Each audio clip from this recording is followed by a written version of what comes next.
इस वीडियो में हम टाइप्स ऑफ मिक्सचर देखेंगे और हम देखेंगे डिफरेंट टर्मिनोलॉजीज जो आगे हमें मिक्सचर्स के डिफरेंट टाइप समझने में मदद करेगी। सबसे पहले हमने काफी बार यूज करा है पहले के वीडियोस में होमोजेनस और हेट्रोजेनस टर्म। होमोजेनस मतलब होता है जिसका यूनिफॉर्म कंपोजिशन होता है, थ्रू आउट वो एक साथ दिखाई देता है, और नॉन यूनिफॉर्म कंपोजिशन मतलब हेट्रोजेनस। जैसे कि सिंपल एग्जांपल्स के थ्रू आप समझ सकते हो, जैसे चॉकलेट है तो ये मिक्सचर है, बहुत सारी चीजें इसमें मिक्स्ड है, जरूरी नहीं है कि वो केमिकली कंबाइंड है। तो कोको पाउडर, मिल्क, सॉलिड्स, ये सारी चीजें मिक्स है and they are spread uniformly throughout, सब तरफ एक सा है। हाँ, अगर इसमें कुछ नट्स आ जाते हैं, कैश्यू, आलमंड्स, तो ये हेट्रोजेनस चॉकलेट बन जाएगी। सिमिलरली ऑरेंज जूस अगर छना हुआ है और तो ये होमोजेनस मिक्सचर है, सब तरफ एक सा। लेकिन अगर हम कॉर्नफ्लेक्स डालते हैं मिल्क में तो ये हेट्रोजेनस है, ऊपर ऊपर की तरफ ज्यादा होंगे। एक स्पून में जितने कॉर्नफ्लेक्स आएंगे जरूरी नहीं है कि नेक्स्ट स्पून में भी उतने आए। या फिर फ्रूट सैलेड, तो आप देखोगे हेट्रोजेनस मिक्सचर्स में जनरली पार्टिकल साइज बड़े हैं और होमोजेनस मिक्सचर में पार्टिकल साइज छोटे हैं। ये एक जनरल कैरेक्टरिस्टिक होती है। होमोजेनस मिक्सचर के अदर एग्जांपल्स है air and milk. So this is the meaning of homogeneous and heterogeneous. Just look into the difference between these two. Homogeneous means uniform composition throughout the mixture, heterogeneous means mixed composition throughout the mixture. Then इसके जो components होते हैं वो अलग अलग हमें naked eyes से नहीं दिखाई देते। अगर हमें नेकेड आइज से दिखाई देते तो शायद होमोजेनस मिक्सचर भी हमें हेट्रोजेनस ही नजर आता। इन हेट्रोजेनस मिक्सचर कंपोनेंट्स जो है वो हमें इजीली दिखाई देते हैं, इसलिए हमें पता चल जाता है कि ये यूनिफॉर्म नहीं है। ये सेम फेज में होते हैं, मतलब कोई लेयर्स नहीं होती इनके में, बट हेट्रोजेनस में लेयर्स हो सकती है, मे बी ऊपर डेंस या नीचे डेंस। जैसे कि अगर आप दूध में कॉर्नफ्लेक्स की बात करें तो ऊपर डेंस लेयर होगी, नीचे लाइट लेयर होगी। इसमें स्मॉल पार्टिकल साइज होते हैं, मॉलिक्यूलर लेवल के पार्टिकल साइज होते हैं जो कि हमें दिखाई नहीं देते, बट इसमें पार्टिकल साइज जो होते हैं वो लार्ज होते हैं। इसके कंपोनेंट्स जो है वो सेपरेट किए जा सकते हैं पर्टिकुलर मेथड से। हेट्रोजेनस के जो मिक्सचर के कंपोनेंट्स होते हैं वो इजीली हम सेपरेट कर सकते हैं। इसके मेथड्स जो होते हैं वो थोड़े टफ होते हैं, but we have seen that mixtures के कंपोनेंट्स हम सेपरेट कर सकते हैं most of the time, not always, most of the time. अब एक टर्म है ब्राउनियन मोशन। मैटर के पार्टिकल्स जो है अगर हम बहुत हाईली मैग्नीफाइड माइक्रोस्कोप में देखें तो हमें वो मूव करते हुए नजर आएंगे रैंडम फैशन में। वैसे भी अगर आप एक कंटेनर में पानी ले लो और उसमें थोड़े से पॉलन ग्रेन्स ड्रॉप करो तो आपको दिखेगा कि वो पॉलन ग्रेन्स डांस कर रहे हैं, मूव कर रहे हैं बहुत रैपिड मूवमेंट से। तो ये जो मोशन है ये रॉबर्ट ब्राउन ने देखा था सबसे पहले, इसलिए इसका नाम ब्राउनियन मोशन है। हम एक एनिमेशन देख लेते हैं जिसमें कि आपको ये दिखाई देगा। ये वीडियो जो है वो सीबीएसई की साइट से लिया गया है। ये देखो, ये रॉबर्ट ब्राउन ने डिस्कवर किया था। आप अगर लाइट में देखोगे तो आपको बहुत सारे पार्टिकल्स रैंडम मूव करते हुए दिखाई देंगे। हमने पढ़ा है कि पार्टिकल्स जो होते हैं वो कंटिन्यूअस मोशन में होते हैं, तो वो पुश करते हैं डस्ट पार्टिकल्स को या किसी और बहुत लाइटर वेट पार्टिकल्स को। यहाँ पे पॉलन ग्रेन्स मूव कर रहे हैं। पॉलन ग्रेन्स को किक कौन कर रहा है? पार्टिकल्स ऑफ द मैटर वो उसे किक कर रहे हैं, क्योंकि particles of matter are continuously moving. So this is Brownian motion, the random movement of the particles. फिर एक चीज होती है टिंडल इफेक्ट।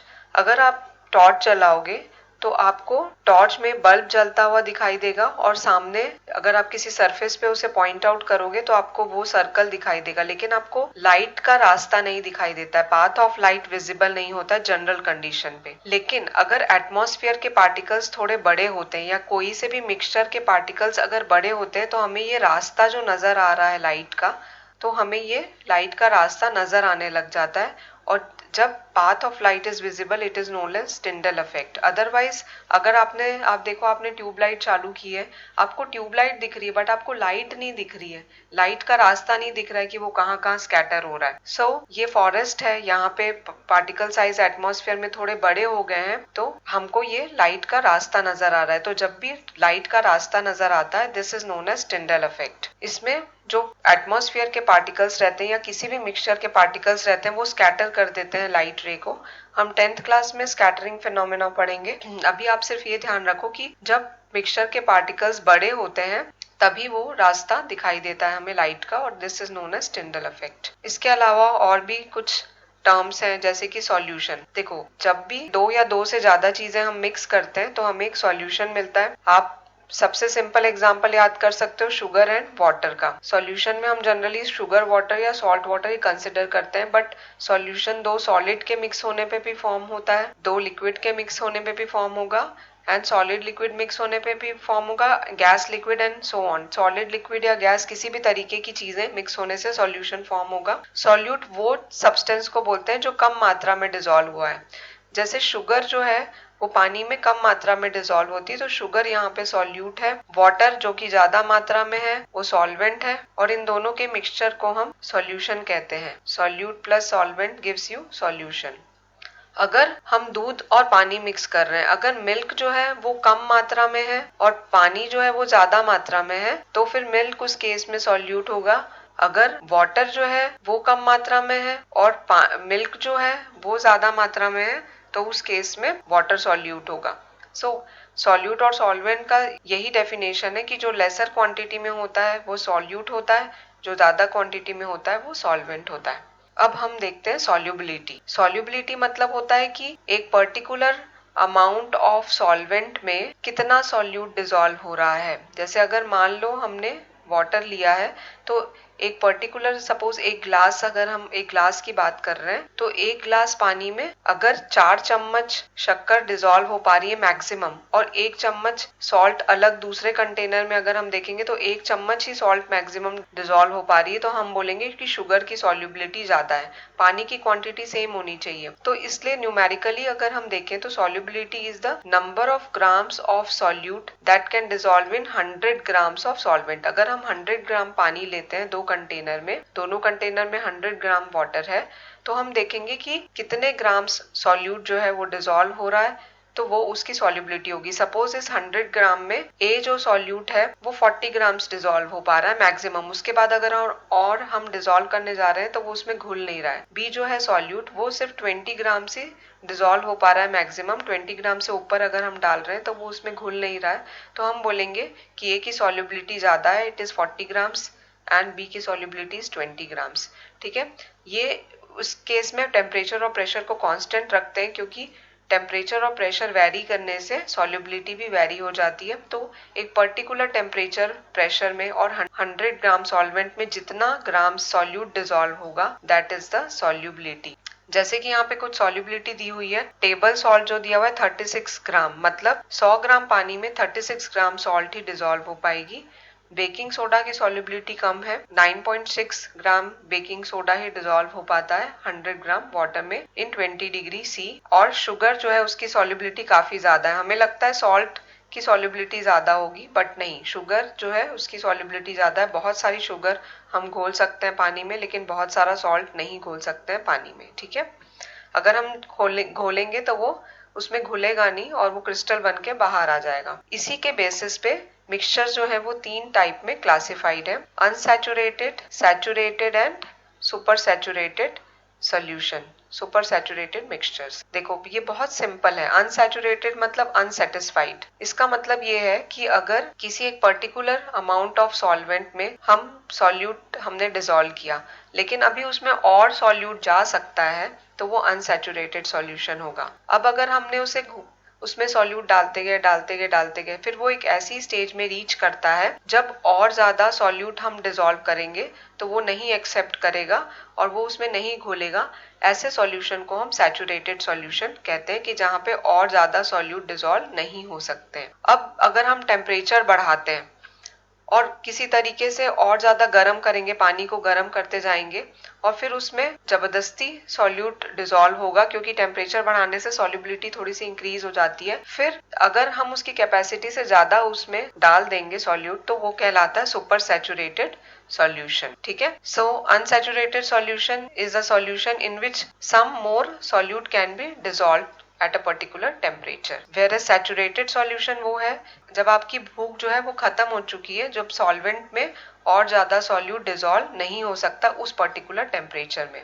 और सुपर सैचुरेटेड सॉल्यूशन वो होगा अगर सैचुरेटेड सॉल्यूशन में मैं और ज्यादा सॉल्यूट ऐड करूंगी तो वो प्रेसिपिटेट के फॉर्म में दिखेगा हमें, क्योंकि वो डिसॉल्व नहीं होगा। हमेशा याद रखना प्रेसिपिटेट तभी दिखता है जब कोई चीज उसमें घुलती नहीं है। प्रेसिपिटेट मतलब वो चीज सेटल होती हुई नजर आएगी आपको कंटेनर के नीचे धीरे धीरे। तो प्रेसिपिटेट तब भी आपको नजर आएगा जब कोई चीज डिसॉल्व नहीं होती है, इनसॉल्युबल होती है। And super saturated solution means जब आप सैचुरेटेड सॉल्यूशन में और ज्यादा सॉल्यूट ऐड करोगे तो वो सुपर सैचुरेटेड सॉल्यूशन बन जाएगा। Super saturated solution unstable state में होता है क्योंकि उसमें प्रेसिपिटेट फॉर्म होने लग जाता है, और अगर हमने किसी तरीके से टेम्परेचर बढ़ा के उसको गर्म करके उसमें और डाल भी दिया तो वो जब टेम्परेचर नॉर्मल होगा तो उसमें से क्रिस्टल्स बाहर आ जाते हैं। आप एक एक्सपेरिमेंट करके देख सकते हो कि थोड़ा सा पानी लो, उसमें बहुत सारी शक्कर डालते जाओ, फिर उसके बाद उसको गर्म करके भी उसमें शक्कर डिसॉल्व करते जाओ। जब वो ठंडा होगा तो उसमें से शुगर क्रिस्टल्स बाहर निकलेंगे। So you can prepare a super saturated solution. Sugar syrup जो हम जलेबी और मिठाइयों में डालते हैं that is super saturated solution. अगर आप उसको फ्रिज में रखोगे तो थोड़े से शुगर के क्रिस्टल्स आपको दिखेंगे। मे बी उसमें कुछ स्टेबलाइजर डालते हैं बाहर की जो मिठाइयां रहती है ताकि वो स्टेबल रहे और उसमें से क्रिस्टल्स ना निकले। बट अगर हम घर में प्रिपेयर करेंगे ये वाली चीज super saturated solution of sugar तो हमें क्रिस्टल्स दिखाई देंगे। You can do this experiment at home. अब हम देखते हैं सॉल्युबिलिटी को कौन कौन से फैक्टर्स अफेक्ट करते हैं। एक तो है टेम्परेचर। अभी हमने देख ही लिया है कि जब हम टेम्परेचर बढ़ाते हैं तो सॉल्युबिलिटी उस चीज की इंक्रीज हो जाती है। टेम्परेचर बढ़ाने से और ज्यादा स्पेस हो जाती है मॉलिक्यूल्स के बीच में और वो और ज्यादा सॉल्यूट जो है वो डिसॉल्व कर सकता है अपने अंदर, ठीक है। लेकिन अगर हम गैस इन वाटर की सॉल्युबिलिटी देख रहे हैं, जैसे अगर कार्बन डाइऑक्साइड वाटर में, जो कार्बन डाइऑक्साइड जैसे आप एरेटेड ड्रिंक्स वगैरह यूज करते हो, जो सॉफ्ट ड्रिंक्स यूज करते हैं, अगर हम उसको गर्म करेंगे तो कार्बन डाइऑक्साइड बाहर निकल जाएगा क्योंकि उसकी सॉल्युबिलिटी कम होगी।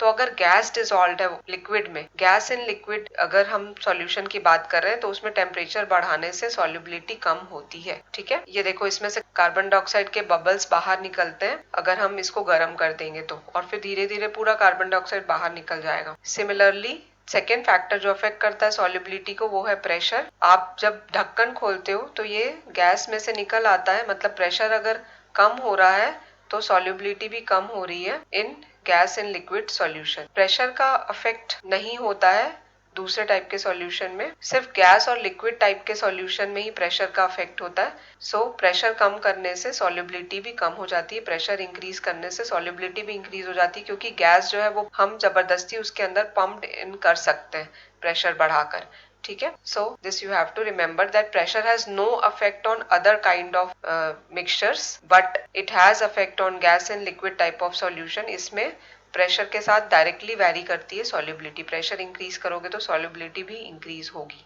Now there is a different term speed of dissolving. ये इसलिए मैं बता रही हूँ क्योंकि जनरली लोग सॉल्युबिलिटी को स्पीड ऑफ डिसॉल्विंग से मिसअंडरस्टूड करते हैं। स्पीड ऑफ डिसॉल्विंग मतलब घुलने, वो घुल कितनी स्पीड से रहा है। जैसे अगर हम सॉल्ट घोलते हैं थोड़ी सी और अगर हम शुगर क्रिस्टल्स घोलेंगे तो सॉल्ट डेफिनेटली जल्दी जल्दी घुल जाएगी क्योंकि वो छोटे पार्टिकल साइज है।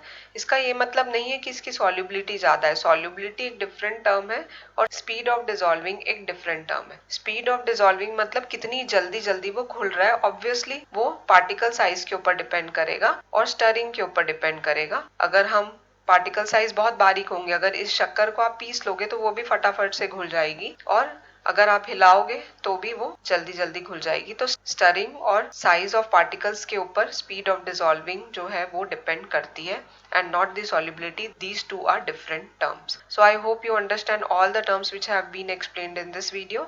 Thank you.